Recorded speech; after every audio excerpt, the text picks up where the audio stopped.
जय हिंद भाई सभी भाइयों को। कैसे हो भाई आप सभी लोग। स्वागत है आप सभी का हमारे YouTube channel SSC with Vipin में। तो दोस्तों जैसा कि आपको पता है कि 5 मई से नवीन सर के जो नाक 2.0 बैच है उसके प्रैक्टिस सेट शुरू हुए हैं नवीन सर द्वारा।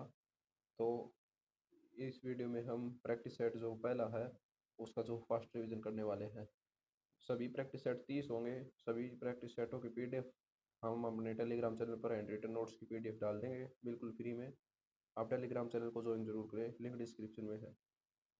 बात करते हैं प्रश्न नंबर 1 की। प्रश्न नंबर 1 है, डैश नृत्य महाभारत रामायण महाकाव्य और पुराण में सन्निहित है। तो वो है दोस्तों कथकली। कथकली नृत्य जो है केरल में किया जाता है, मोहिनीअट्टम भी केरल में किया जाता है। शास्त्रीय नृत्य जो है उनकी कुल संख्या जो है वो दोस्तों 8 है। और जो संगीत 8 संख्या है उनकी संगीत नाटक अकादमी के अनुसार। संस्कृति मंत्रालय के अनुसार इनकी कुल संख्या है 9। और जो नौवां नृत्य है वो है छऊ नृत्य। छऊ जो है दोस्तों वो 3 प्रकार का होता है। मयूरभंज छऊ जो उड़ीसा में किया जाता है, पुरुलिया छऊ पश्चिम बंगाल में और सरायकेला छऊ झारखंड में। छऊ नृत्य को दोस्तों अर्ध शास्त्रीय नृत्य भी कहा जाता है। फिर आता है कुचिपुड़ी। कुचिपुड़ी आंध्र प्रदेश में किया जाता है। इसका इसकी जो उत्पत्ति वो हुई थी कृष्णा जिले के कुचेलापुरम गांव से। फिर जो स्त्रिया स्त्रिया है असम में किया जाता है। 8वां शास्त्रीय नृत्य है। श्रीमंत शंकर देव जो है इसके संस्थापक माने जाते हैं। और जो सबसे नया नृत्य है वो भी सत्रिया को ही माना जाता है जो केवल 500 वर्ष पुराना है। और इसको 2000 में शामिल किया गया था शास्त्रीय नृत्यों में। फिर जो दोस्तों दो शास्त्रीय नृत्य ऐसे आते हैं जिनका राज्य के नाम उसी शास्त्रीय नृत्य के नाम पर है। जैसे ओडिसी उड़ीसा में किया जाता है और मणिपुरी मणिपुर में किया जाता है। जो सबसे पुराना शास्त्रीय नृत्य है वो किया जाता है दोस्तों भरतनाट्यम, जो तमिलनाडु में किया जाता है। 2000 वर्ष पुराना है ये। कथक उत्तर भारत में जो है एक ही शास्त्रीय नृत्य किया जाता है वो है कथक। उत्तर प्रदेश राजस्थान मुगलों द्वारा भी किया जाता था दोस्तों। जो है वो कथकली है उसके बारे में कुछ और खास बातें। कथकली के बारे में खास बातें दोस्तों। कथकली कथकली में जो नायक होता है, नायक जो हीरो होता है उसको पाचा कहा जाता है। और जो खलनायक होता है, खलनायक काथी कहा जाता है उसको। मुद्रा इसमें 24 होती है दोस्तों। श्रृंगार 5 प्रकार का होता है और इसमें भाषा होती है जो मनी प्रॉब्लम होती है। मनी प्रॉब्लम भाषा जो है दोस्तों वो बनी है मलयालम और संस्कृत से जुड़कर। कुछ और अन्य भाषाएं दिखाते हैं आपको। जैसे मलयालम केरल में की जाती है, बोली जाती है। कोकबोरिक त्रिपुरा में बोली जाती है और कोंकणी गोवा में बोली जाती है।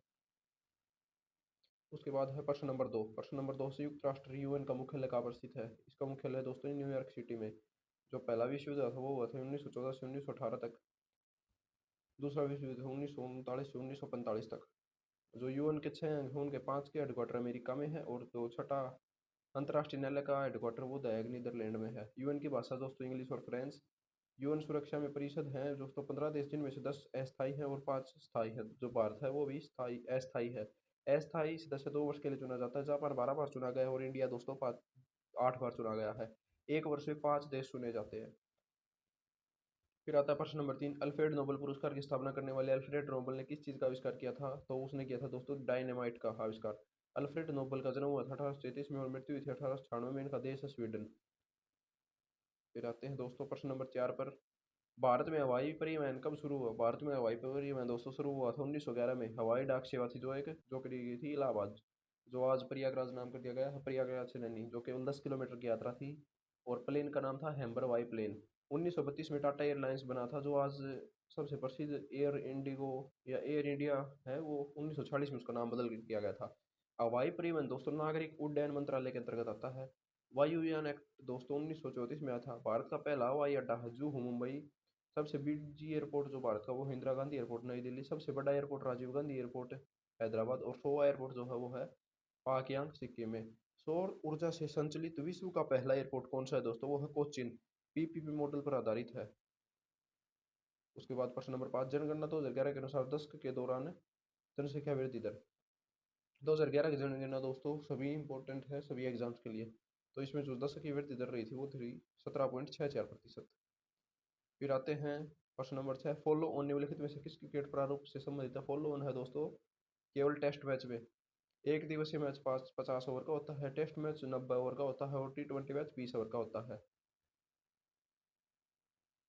प्रश्न नंबर 7 है दोस्तों निम्नलिखित में से कौन रेत समाधि उपन्यास के लेखक हैं। तो वो है दोस्तों गीतांजलि। और इसका इंग्लिश में जो ट्रांजिशन गीतांजलि का रेत समाधि का दोस्तों इंग्लिश में ट्रांजिशन किया था वो गया था दिल्ली डेजी रॉकफेल ने। और 2022 में बुकर इंटरनेशनल अवार्ड भी नहीं मिला है।